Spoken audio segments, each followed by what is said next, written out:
Hey guys, okay, so you guys are going to hear a little bit of a click, and there's the master plan. The master plan is exactly the same as it was before, I'm not going to lie.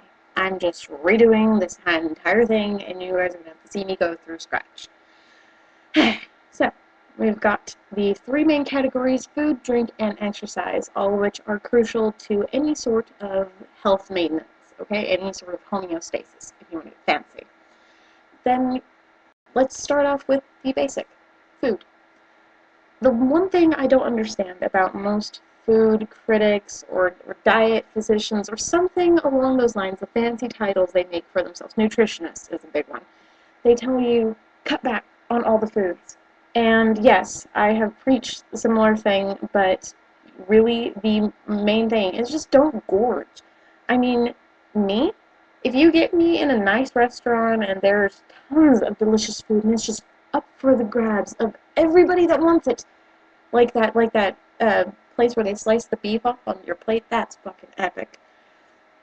You can't get me to stop eating there unless I'm like brimming with food. That's one of the main instances. If you have a situation like that, I'm not going to tell you to restrain yourself. Go for it if you have the money. That is delicious food. But what I'm talking about is on a daily basis. The daily basis is what gets a lot of people. They think that because they didn't eat for almost an entire day yesterday, that they have to eat a shit ton to make up for everything they didn't. No. Really, if you missed out on your chance to eat, that's your own damn fault, even if you were super busy, which I do understand. I completely sympathize. But don't make up for it. I have, and I wind up feeling like crap the next day because I'm like, oh, God, that was way too much food. Next thing, in regards to food, these two are actually eerily close together, so I'm just going to bundle up into one. Sugars and salts. Everybody doesn't really know how to work with these guys, and anybody that does is a biologist. So what I'm going to let you guys in on is a fun little biology fact. If you eat lots of salts, your cells are literally going to become hypotonic, which means that they are going to become swollen and most likely burst. So think about it this way. I'm going to put a little bit of fear into you guys. If you guys continue to eat lots of salty foods, I like salty foods too, so this is going to be something for me too, you will literally swell. It might not be the same concept as if you put a blood cell or any sort of eukaryote into let's just say salt water to keep it easy. If you do that, yes, your cell will burst. But it's basically the same concept on a less critical scale. You will swell. And that's why a lot of people retain in water and they don't see as efficient or effective results in whatever diet they choose because if you cut back on it, then you're depriving yourself of the necessary nutrients. So it's kind of one of those tentative things. You've got to figure out what works for you. For me, low sodium works. I can't do high sodium things. If I have lots of salty foods, and I do like salty foods, I'll swell. And then the next thing is sugars. That one's also kind of tentative. A lot of people think that sugars as a whole are bad for you because they think that fat creates lipids, sugars create fats, which are lipids that store inside your body. And the thing is that everybody needs a little bit of fat on their bodies. It's a necessary cushion, kind of like a necessary evil, but it's not really evil. We just make it out to be that way. The best way to handle sugars is to literally just cut back on the artificial ones. The natural sugars our bodies are, and okay, natural sugar is also one of those labels that they stick on a lot of things. I'm not talking organic or all these fancy, like, pedigree sugars that they have on the market. No, what I'm talking about are the sugars like sucrose, fructose, glucose, stuff like those. The natural sugars that your body is made to break down. A lot of these artificial sugars are ones that we can, it just takes longer, and sometimes the byproducts can actually create lipids. So you've got to be careful in the ones you pick. I'm not encouraging that whole, oh, mommy dearest, looking at the little nutrition facts and going, oh, this isn't good for my baby. Just be smart about it. You don't need to go into fancy biology and everything, just like I'm trying to do for your descriptions. Just, come on. take it easy on the sugars. They really are delicious, and they make fun a whole lot tastier. Next thing is the drinks. Sorry about my improper grammar. I always wind up doing these things really late, so I don't give a crap what next people think about my grammar. The drinks are carbonated drinks must be equal or less than water.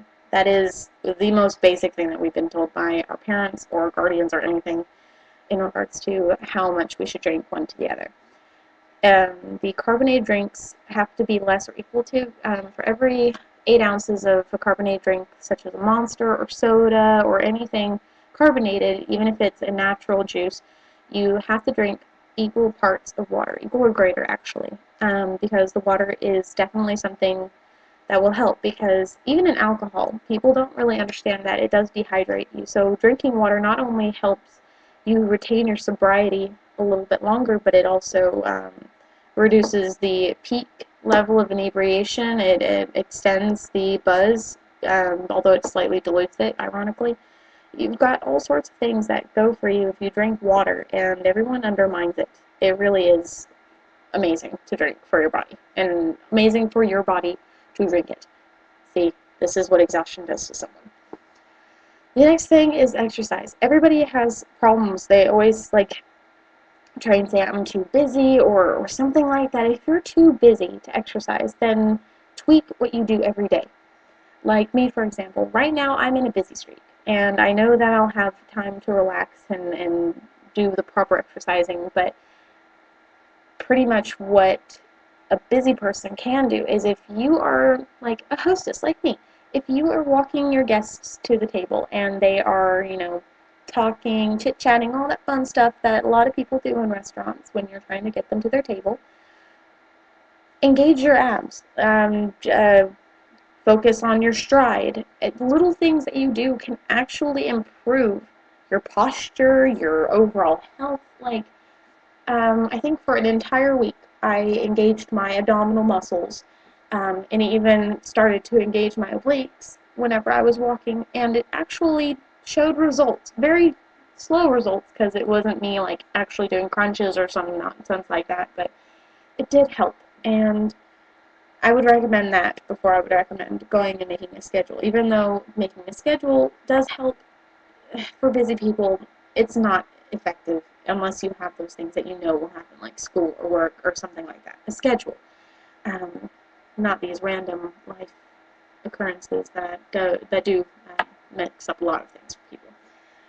So that ends my master plan rant, and I hope that you guys have a lovely time. This is probably going to be one of the few rants that I'll do on here. Most times it'll just be quick updates, at least I hope. And now is to start the actual process to make it, instead of just a late night webcam, it'll actually be something I've established, and most likely will happen on a Sunday night or Sunday morning. Who knows? I'll be your religious fanatic. Oh, I'm just kidding. I really don't give a fuck. Anyway, I hope you all have a wonderful time and are not deterred by my profanity, because I can't really control it. But I hope you all have a lovely night and will continue to enjoy if you are enjoying these shows. Good night.